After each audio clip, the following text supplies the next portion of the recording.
오늘은 어린이날입니다. 또 가정주일입니다. 그래서 부모는 자녀들이 하나님을 사랑하고 하나님의 말씀대로 살기를 원하고 기도하고 있습니다.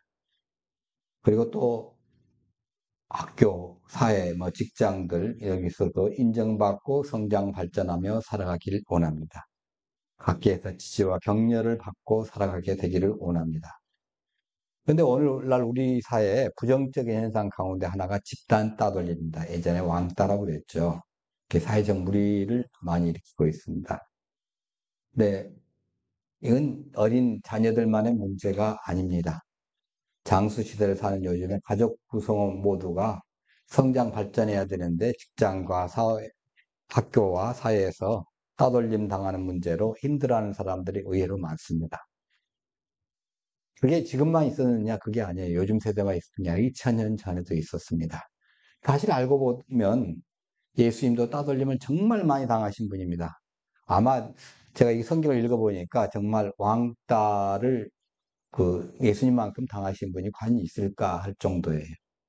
예수님이시기 때문에 그걸 견뎌냈지, 안 그러면 진작 높은 데서만 가라하지 않았을까, 그런 생각도 해봅니다. 예수님 출생할 때부터 예수님을 잡아 죽이려고 하는 사람도 있었잖아요. 언제까지? 십자가에 돌아가신 그 순간까지. 수많은 죽음의 위협과 배척을 당하고 가셨습니다. 근데 예수님이 배척당했을 때 어떻게 예수님은 대처를 하셨고 그 결과는 어땠나요? 그러면 우리가 어떻게 배척당할 때, 사회에 따돌림 당할 때, 핍박당할 때 어떻게 해야 될까? 이런 교훈을 여기서 얻게 될 수 있습니다. 1절에 보니까 예수님이 고향으로 가셨다고 그랬습니다. 2차 갈릴리 사역을 마치고 고향으로 돌아오셨어요. 고향으로 돌아오신 이유는 선교 사역의 연장선상에서 또는 휴식시간을 갖기 위해서라도 볼 수 있습니다. 근데 과연 예수님의 고향 어디로 돌아오셨나는 거예요. 예수님의 고향을 출생 기준으로 한다면 베들레헴입니다. 그런데 어릴 적 살았던 기준으로 한다면 나사렛입니다. 이집트로 잠깐 갔다가 돌아올 때는 나사렛으로 갔어요. 왜냐하면 베들레헴에 아주 못된 헤롯 대제 아들, 또 못된 헤롯 대제 아들이 있었기 때문에 유년 시절을 나사렛으로 보냈습니다.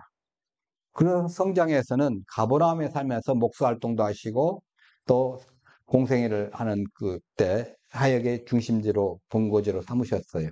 대부분의 학자들은 여기서 나사렛이라는 이름이 없고 제자들을 데리고 가신 것을 봐서 이건 나사렛이 아니라 가버나움일 것이라고 생각을 합니다.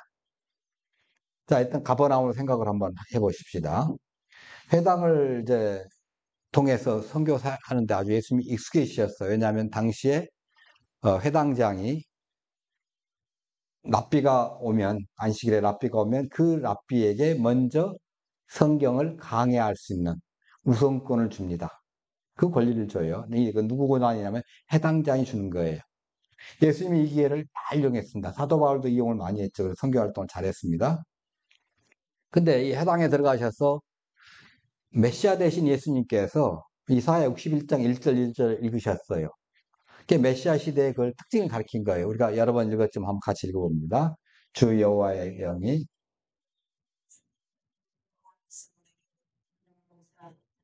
세계에는 수시를 지나게 하리라 주시리라.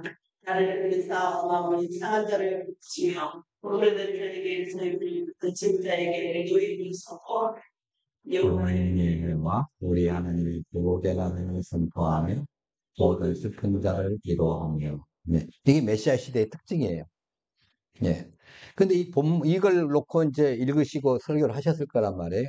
근데 이 해당을 통한 선교는 이후로부터 큰 어려움에 봉착하게 됩니다.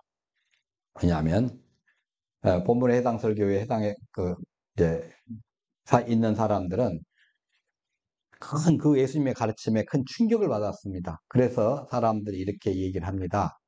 많은 사람이 곧 올라갈 때 이 사람이 어디서 이런 것을 얻었느냐? 이 사람의 받은 지혜와 그 손으로 이루어지는 이런 권능이 어찌 됩니냐? 이거 믿을 수가 없다는 거예요. 자기들의 생각은 1차원 개미나 2차원 바퀴벌레 정도의 생각이었는데 이건 3차원을 넘고 4차원, 5차원의 그런 말씀과 그런 이적을 행하시니 도저히 우리는 믿을 수가 없습니다. 그러면서 생각하는 것이 도대체 이런 권능이 어디서 나왔느냐는 거죠. 예. 더군다나 그 사람들은 어떤 사람들이에요? 고향 사람들이니까 예수님이 어릴 적부터 쭉 같이 있었던 사람이에요. 긴 사람은 30년의 그 스토리를 다 알아요. 친척들도 있었을 것이고, 그 날 때부터 모든 것을 다 알고 있는데 느닷없이 와가지고 이런 엄청난 4차원, 5차원 얘기를 하니까, 얘기를 하고, 예, 안전벨을 이렇게 세우고, 눈 먼 자를 눈뜨게 하고, 무리를 걸어가시고, 이런 일을 하시니까 얼마나 놀랐겠습니까? 분명히 30년 동안 우리가 살 때 별 아무 문제 없었는데, 별 특별한 게 없었는데 왜 그러지? 자기들 눈에는 그런 거예요. 어떻게 예수님이 그 탁월하게 성경 공부를 잘 가르치시는 거예요. 이걸 의심의 눈초를 바라본 거예요. 예수님의 탁월한 지혜와 권능을 직접 목격을 했지만은 잘하십니다. 앞으로 더 잘해서 우리 이스라엘 사람들이 정말 성경을 잘 배우고 또 예수님께서 권능을 베푸신 것을 잘 보면서 메시아로서 영접할 수 있도록 돼야 됩니다 하고 지지와 격려를 보내주셨으면 얼마나 좋겠습니까? 근데 그렇게 하기는커녕 그의 가르침과 그의 권능은 무엇인가? 그것이 과연 하나님께로 난 것이냐 사탄에 난 것이냐 이렇게 의심을 한 거예요. 어쩌면 천박한 시기심과 질투심의 노예가 되어서 예수님을 바라봤을 수도 있습니다. 이게 바로 신앙인과 비신앙인의 차이점이에요. 믿음의 사람은 예수님의 초월적 권능에 대해서 무릎으로 받아들입니다. 믿음으로 받아들여요. 근데 믿지 않는 사람들은 비신앙은 놀라기를 해요. 근데 의심으로 받아들입니다. 이런 일이 1차원에서나 2차원에서 목격된다면 역시 똑같은 반응이 나타날 거예요. 이제껏 예수님을 알고 지내던 많은 친지들이 예수님의 사역을 지지하고 격려해 줘야 되는데 오히려 저들은 예수님을 배척을 한 겁니다. 깜짝 놀랄 충격요법이나 뭐 교훈과 어법을 특별하게 해가지고 하면 믿을 줄 사람이 생각합니다. 많은 사람들의 착각 중에 하나가 감동을 잘 주고 설교를 기가 막히게 하시는 분들을 통해서 하나님의 놀라운 역사를 믿을 줄 생각합니다. 아닙니다. 네. 감동을 합니다.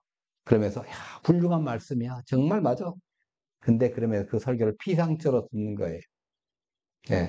어떤 젊은 목사가 이렇게 감동스러운 설교를 했습니다. 그러니까 뒤에 앉은 노련한 장로들과 교인들 팔짱을 다 끼고서 그렇게 듣는 거예요. 그러면 그 말이 무슨 뜻인지 아세요?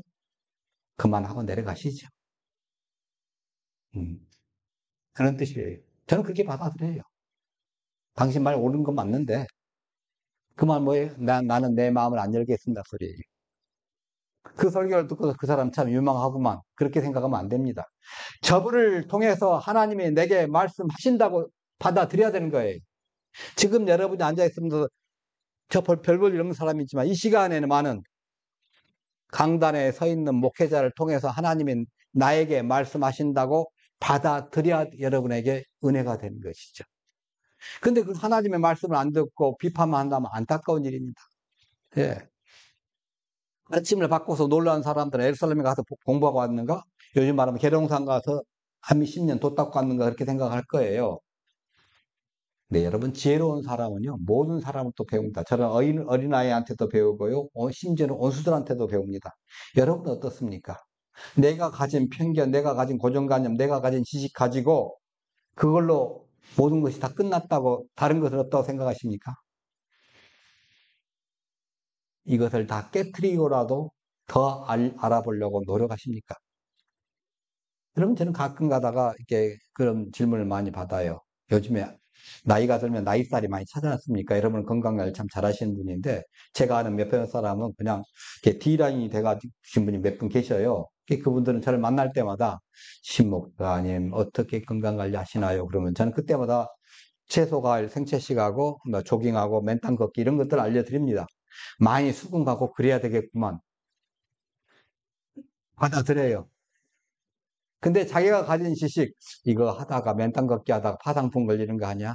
채소 과일식만 하면 영양실조 걸리는 거 아니야? 배고파 죽는 거 아니야? 그런 쓸데없는 생각을 가지고 있기 때문에 실천을 못 하겠대요. 그 항상 계속 뒷라인만 더 부풀어지더라고요. 실천 안 하면 말짱 꽝입니다. 아무리 감동받고 여기서 계시더라도 말씀을 듣고 실천하지 않으면 여러분, 그 내게 은혜 안 되는 거예요. 감동으로 끝나는 겁니다. 하나님은 그런 그런 교회들을 원하시는 게 아니에요. 말씀 듣고 은혜 받았으면 그대로 실천하는 걸 원하시는 거예요. 예수님을 믿는다는 말은 예수님 말씀이 내 목숨 건다는 말이고 내 생명 건다는 소리고 내 운명을 건다는 의미입니다. 예수님의 차원 높은 말씀과 차원 높은 이적 행하심에 이 사람이 어디서 이런 것을 얻었느냐 하고 놀라면서 끝이면 안 됩니다. 그것이 나와 상관이 없다고 생각한다면 더더욱 안 됩니다. 많은 능력 받고 많은 이적 받고 가장 많이 머물고 말씀하시고 많은 능력을 보여주었지만 안 믿었던 사람들이 이 사람들입니다. 그런데 아이러니하게 이 본문의 배경이 되는 가버나움이요. 여러분 성지순례 혹시 나중에 가보시거나 한번 간접적으로 한번 보시면요. 아무 흔적이 없습니다. 한번 깊이 생각해 볼 만합니다. 왜? 안 믿어서 그렇다는 거예요. 안 믿어서. 자, 그 믿음 배경이 또 어디냐 한번 보십시다. 예. 이 사람도 보통 사람들과 마찬가지로 손으로 일해서 생계를 유지하는 천한 신분이었잖아요. 예, 목수였으니까. 이자가 랍비라 치가면서 이적을 해가고 돌아다니는데 이것이 어떻게 된 일이냐. 이게 비아냥거리고 있는 거예요. 예. 물론 예수님 자신은 법적으로 목수 대신 요셉의 아들입니다. 법적으로. 근데 유대인은요, 전통적으로 관습에 보면 비록 아버지가 안 계시더라도 그 자녀를 얘기할 때 그의 어머니의 아들로 묘사를 하는 거 이거 용인되지 않습니다.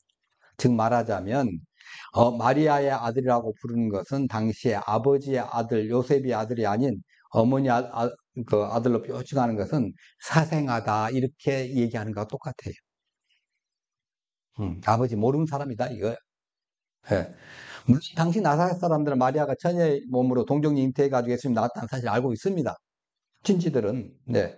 그래서 예수님을 존경받을 자격이 없다고 그렇게 생각한 거예요. 저 사생아가 뭘 하겠어? 생각을 한 거죠.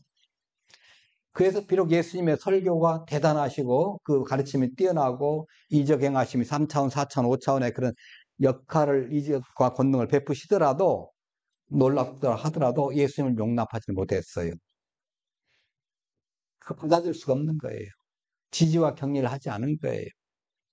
네.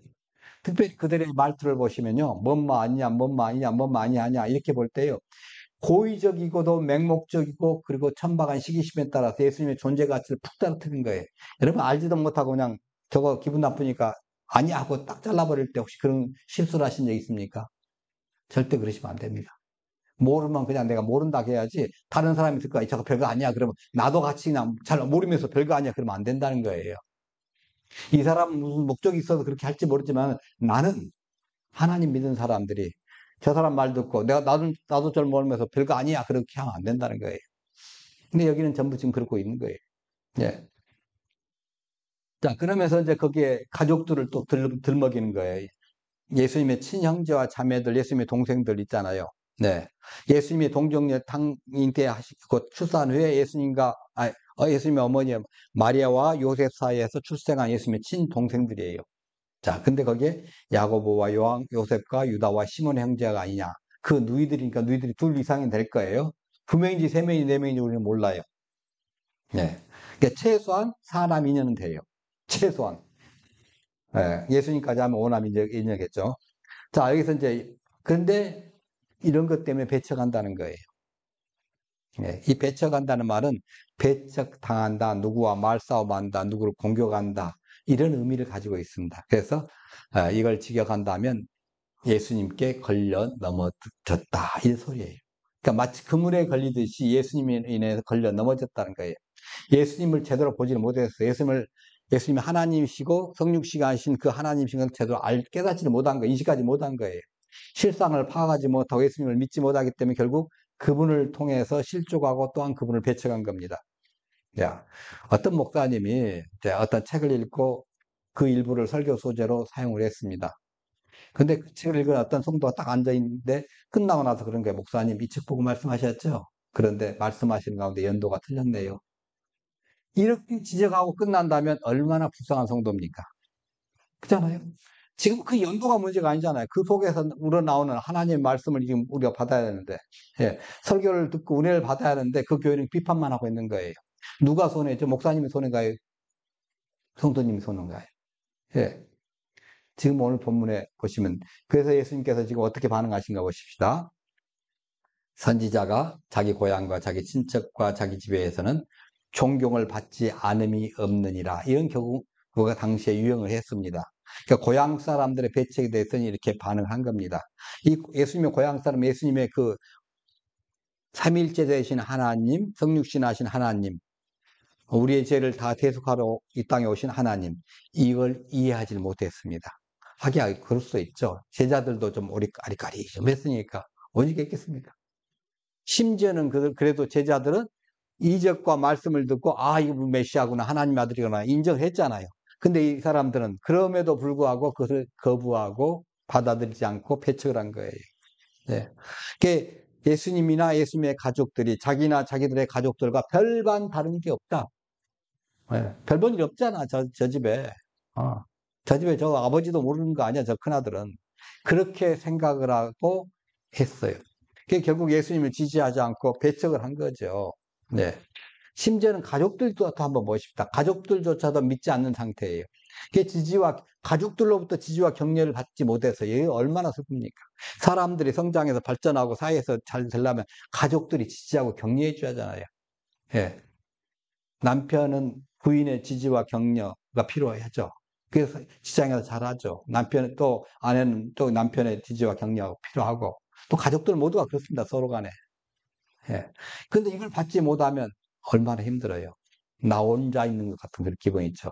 애로운 무인도에 자기 혼자 아무 구조선도 오지 않고 있는 것 같은 그런 기분이죠. 이렇게 배척당하신 예수님의 마음은 어땠을까요? 당시 예수님을 따라다니는 사람도 많았지만 예수님을 반대하는 사람도 많았습니다. 그래서 저희들은 자기 친척과 자기 집 외에서는 이런 말까지 하면서 이 가족들까지도 예수님을 신뢰하지 못하는 불신앙자로 딱 묘사하고 있어요. 자, 하나님이 인간이 돼서 오셨는데 그 가족들조차도 예수님을 못 믿어. 이런 상황이에요. 그러니까 주변 사람들은 말할 것 없죠. 고향 사람들과 가족들까지 예수님을 이해하지 못하고 배척하는 것은 예수님의 그 사회 갈등이 굉장히 큰 위협이 될 수 있죠. 자, 그래서 5절에 이렇게 합니다. 거기서는 아무 권능도 행하실 수 없어. 많은 능력을 행하시지 않았다고 표현합니다. 마태복음에서는 예수님의 의지에 따라서 하는 거 아니에요. 예수님 능력이 없어서 안 하신 것이 못 하신 것이 아니라 의지적으로 안 하신 거예요. 왜? 자, 근본적으로 온전히 예수님 능력 부족이 아니라 고향 사람들의 불신 때문이에요. 그렇잖아요. 여러분 한번 생각해 보세요. 밥 달라고 그러는데 그럼 내가 밥 만들어 줄게 하고서 짱 했는데 아니 당신이 뭘 만들어? 그럼 여러분 해주고 싶겠어요? 엄마도 아닌데 뭘 만들어 한다면 해주고 싶은 마음이 순식간에 사라집니다. 예. 더구나 이러한 그 권능은 신뢰하는 믿음이 기본이에요. 예. 그래서 이 고향에 예수님을 신뢰하는 믿음을 가진 사람이 아주 소수에서 없는 건 아니에요. 아주 작은 숫자예요. 그 작은 숫자의 병든 사람에게 안수해 고치실 분이에요. 예수님의 권능 그 자체가 목적이 아니에요. 권능 자체가 목적이 아닙니다. 하나님의 백성으로서 확고한 사랑의 증거를 제공하겠다는 게 권능의 목적이에요. 두 번째는 신앙인의 최종적 구원을 위한 도구로서 이 권능이 실행되는 거예요. 이 권능이 나타나는 뭐가 반드시 필요하냐면 인간의 믿음이 필요한 거예요.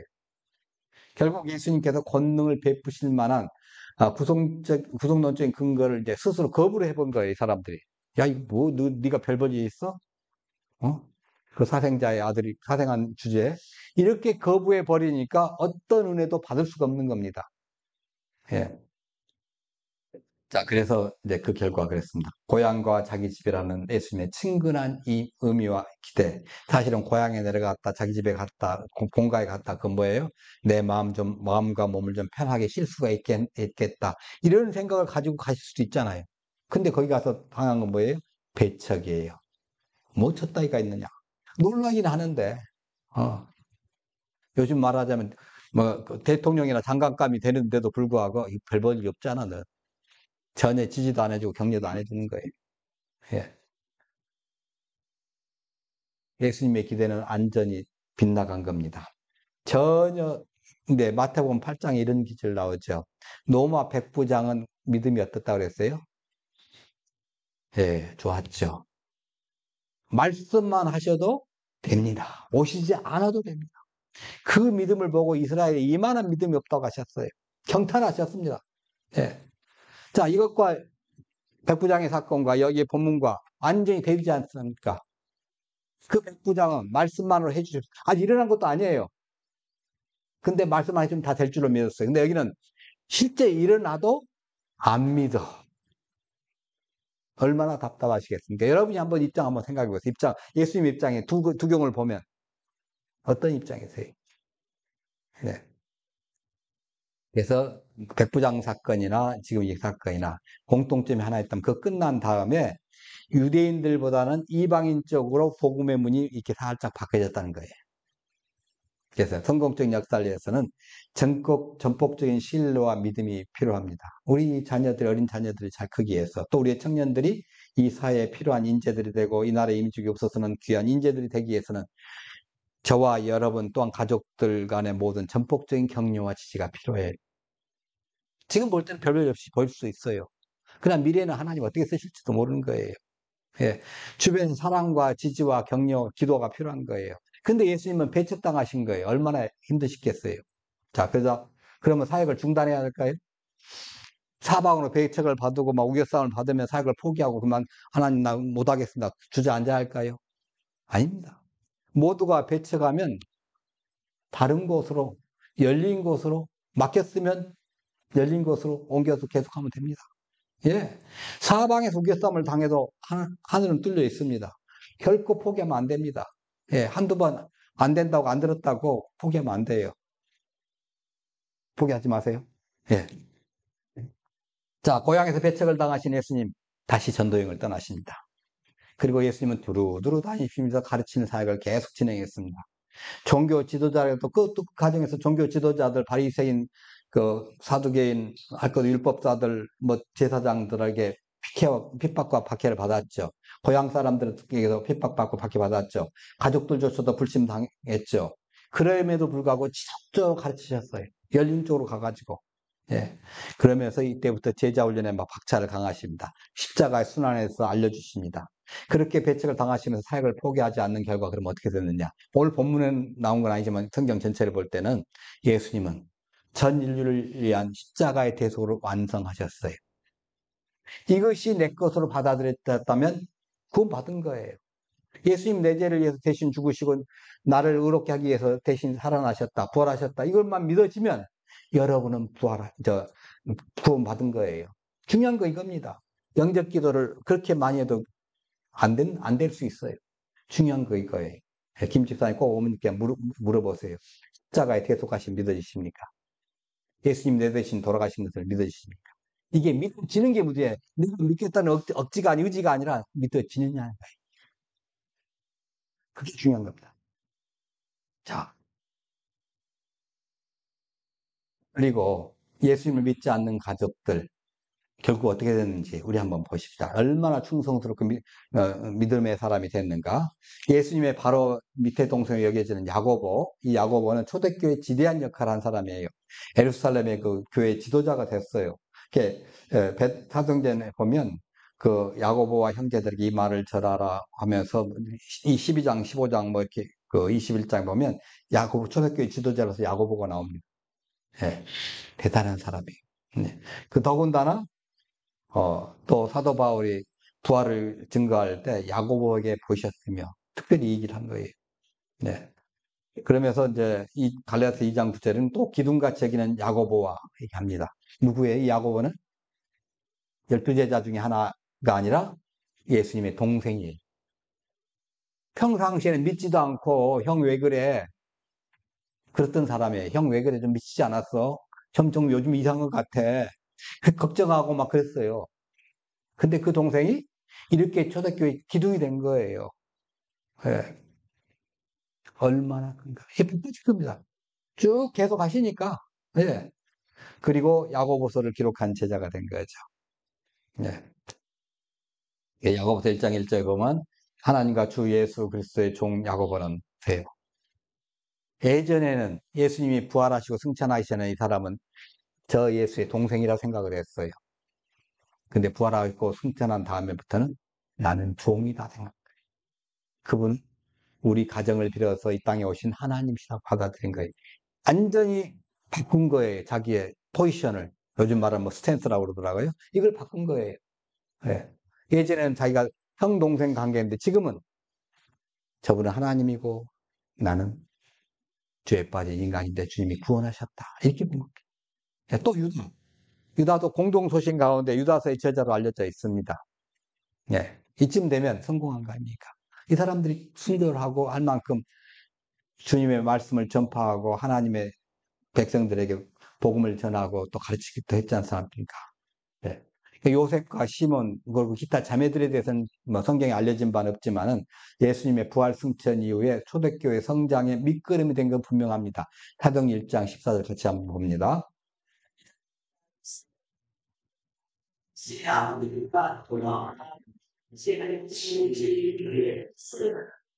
예. 저 정도 되면 불과 얼마 전까지만 해도 동생들도 못 믿고 배척받고 핍박받았지만은 이렇게 바꿔진다가면 예수님 사역 잘하신 거잖아요. 포기하지 않고 어떻게 해요? 열린 곳으로 갔어요. 사회적으로 왕따를 당하고 집단 떠돌리는 것어도. 예. 여러분, 우리 자녀들이 복을 받아야 복된 가정이죠.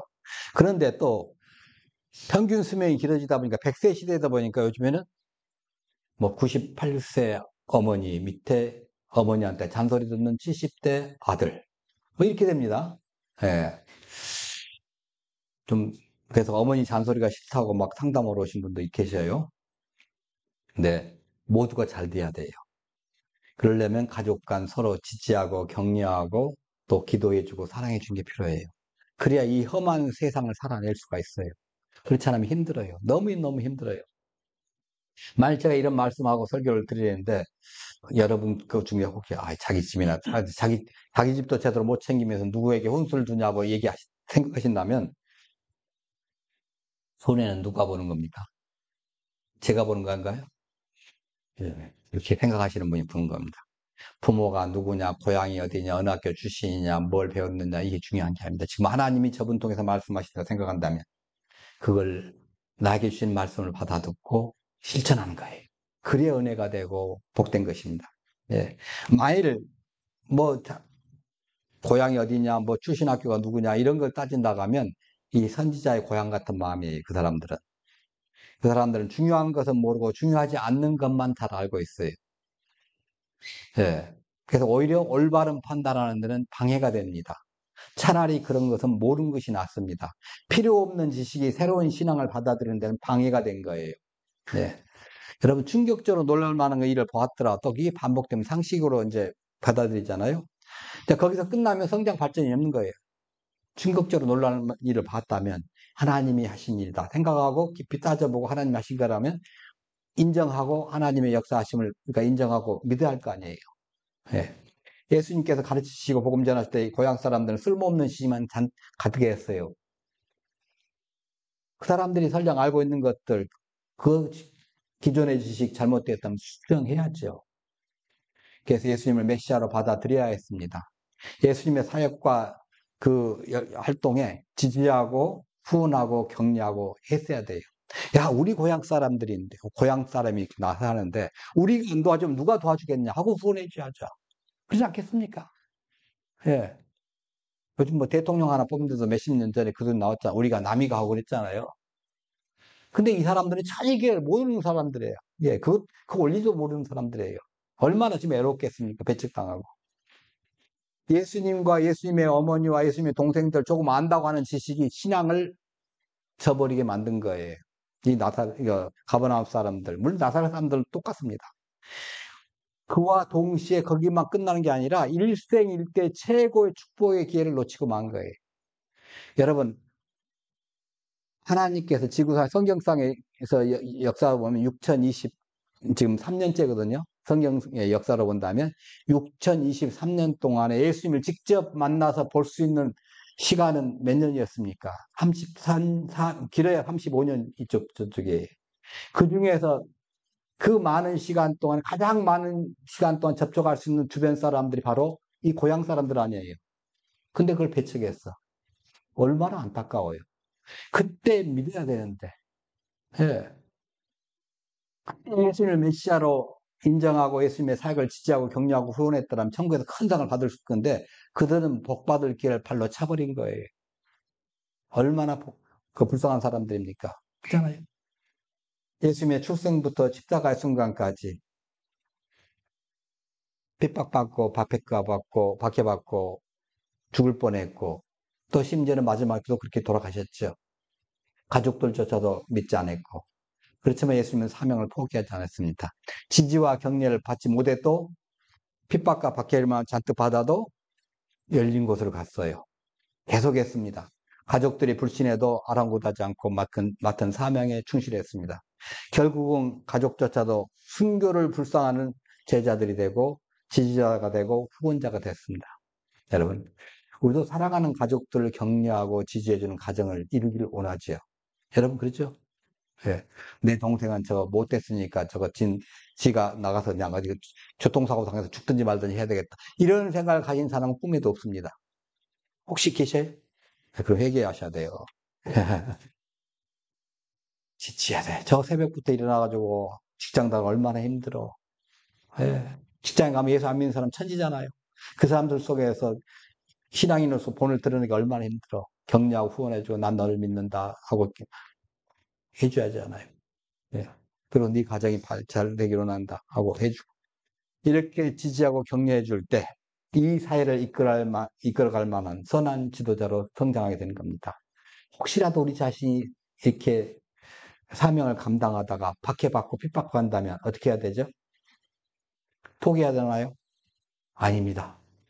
열린 곳으로 가서 계속 해야 합니다. 그러면 하나님께서 선하게 이끌어 주십니다. 아울러 천국에서 큰 상이 기다리고 있습니다. 기도하십시다. 사랑의 하나님, 말씀을